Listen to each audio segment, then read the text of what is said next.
Sobrang gandang chain mga upat only, ito ay 75 grams. Ang lahat ng jewelry natin ay 24K Korean gold na bebenta at nasasangla at lahat ito ay may authentication card. Tingnan nyo naman ang itsura ng bracelet natin kahit sa likod, ang ganda ng kanyang design. Heto naman yung ating 18K Korean gold lock at ang ganitong bracelet ay pwede sa babae at lalaki kaya pwede kayong mag-couple rito.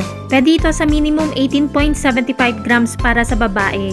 Ang lapad ng ating 75 grams sa 19 cm ay nasa 12 mm. Ang lapad ay depende sa haba ng ipapagawa mo. Ganito mismong itsura ng ating 75 grams kapag suot. Again, pwede ito sa 18.75 grams, 37.5 grams, 56.25 grams, or ganitong 75 grams and above. Ang rate ng gold ay nagbabago everyday kaya hindi natin nilalagay ang price sa video.